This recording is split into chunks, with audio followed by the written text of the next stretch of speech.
The Creed 3 trailer has us fans excited. The trailer showed Michael B. Jordan and showed off the new antagonist, who is somehow in even better shape. That antagonist might be the most interesting part of the entire film. Join us as we look at the exciting new Creed villain and why this movie is the most important entry in the franchise. Let's get started. First up, Jonathan Majors as a villain. Creed 3's adversary, Jonathan Majors, is a stronger showcase for his villainous acting chops than Kang was in the MCU. Michael B. Jordan makes his directorial debut with Creed 3, continuing the franchise he created as Adonis Johnson in the first two films, with Henry Majors reprising the role of his old friend turned rival Damian Anderson. In addition to his role as Ivan Drago in Creed 3, Henry Hank Majors will soon be seen as Kang the Conqueror in the Marvel Cinematic Universe. Although his role as Kang in the massive MCU is significant, the trailer for Creed 3 suggests that Majors will also be a notable villain in the Creed series. That's partly because Majors' Damian is so unlike any of the other villains in the Rocky or Creed films, and those films have always had a penchant for terrific villains. Majors himself has a pivotal moment in the series where he shows off his skills as a completely original type of boxing opponent. And now, a look at Creed 3's teaser trailer confirms Jonathan Majors' role as the series' next great villain. Promos for Creed 3, the first film in the series not to star Sylvester Stallone,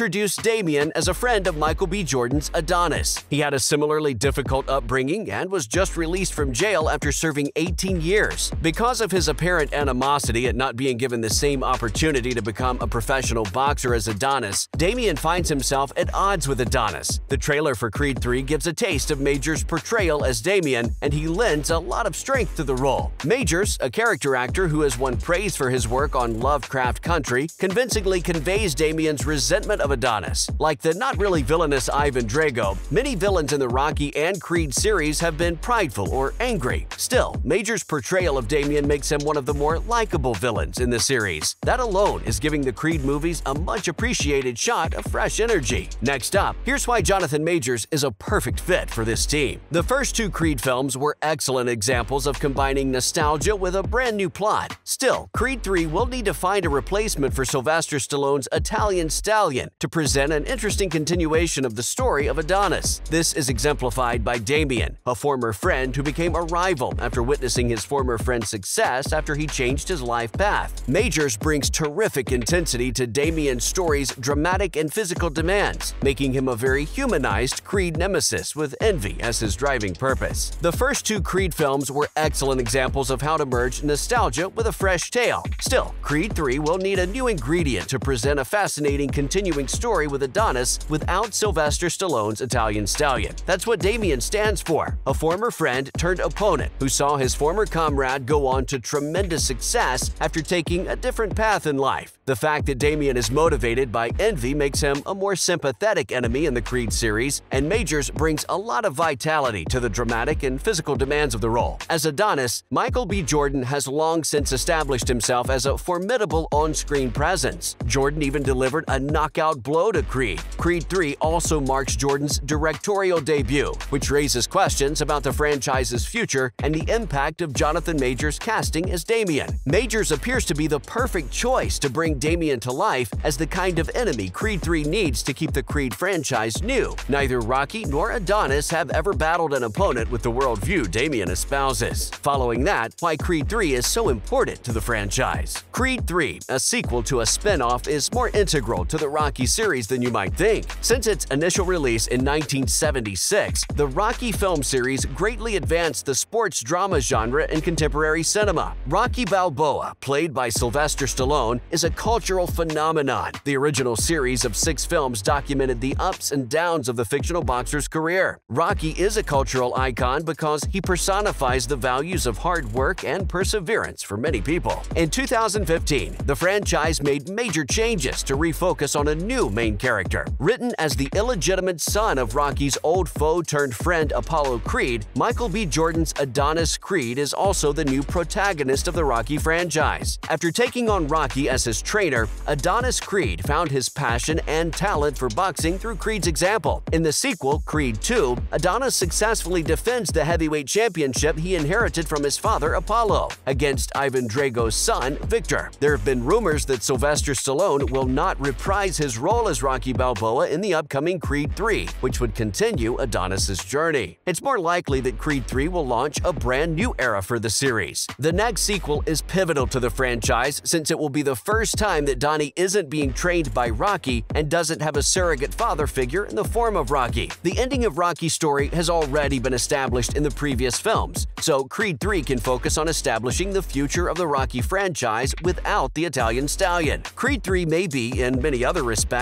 the most important film in the Rocky franchise. With Creed 3, the series enters a new phase. Creed 3's significance for the Rocky series can be best understood because it marks a fresh start for the series. The concept of this change isn't brand new. Creed alluded to it in 2015, but the promise hasn't been kept just yet. Although the Creed films featured a new protagonist and title character, Rocky Balboa was still essential to the franchise's backstory. Given that Rocky will not appear in Creed 3, the third installment will have to reimagine itself. Without Balboa, the Creed films can establish their own identity, free from Rocky's shadow. This will profoundly alter Donnie's story. Without Rocky to mentor him, Adonis will have to rely only on himself to provide the motivational boost that the story will no doubt strive to provide. If handled properly, this might usher in a bold new age for the Rocky franchise, so it's something to get excited about. Creed has the opportunity to escape the shadow of Rocky. There's no better time than now for the Creed films to stop rehashing the Rocky films' plot devices and characters. Creed 2 showed Donnie facing grief over his father's death in a potentially fatal but cathartic battle with Victor Drago. As a result, Creed 2 served as more of a sequel to Rocky 4 than its immediate predecessor, since it featured the return of that film's antagonist, Ivan Drago. This gave the idea that the Creed films were just Rocky for the modern period, and that Adonis Creed's career would follow a similar trajectory to Rocky's. With Adonis now able to move on from his grief over his father's tragic death, Creed 3 can finally tell its narrative. If the Creed franchise wants to continue and seem more like a series of actual sequels rather than a simple soft reboot, it needs to explore more fresh concepts. Creed 3 speculations involving Clubber Lang's son suggest otherwise. It's always possible that the Creed movies will keep recycling ideas from the Rocky series. Also, they need to distance themselves from the Rocky franchise. Rather than relying on tired Rocky conventions, Creed 3 could steer clear of several of them. Creed 3's explanation for Rocky's absence is likely the most important of them all, as the sequel's adherence to Rocky canon as we know it might have some serious consequences for Rocky's development. Rocky's son and grandson reconciled at the end of Creed 2, so it would appear that the Italian stallion already has a happy ending. One of the more appealing options for explaining Balboa's departure is to have him killed off, as was done in Rocky 4, but this would only create another similarity between the two franchises. To ramp up the stakes and increase the tension in the first act of Rocky 3, Stallone had Rocky's longtime trainer Mickey Goldmill murdered. If Creed 3 decides to kill Rocky, Adonis's journey will again be like Rocky's because the young fighter will likely use Rocky's death as motivation to fight back against a tough opponent. The Creed films need to keep a part of Rocky's underdog appeal. Still, they also need to stop repeatedly rehashing the same basic tropes and narrative devices if they want to give audiences anything genuinely new and exciting and original. That was the video. Are you hyped for Creed 3? Let us know in the comments below. And don't forget to like, share, and subscribe.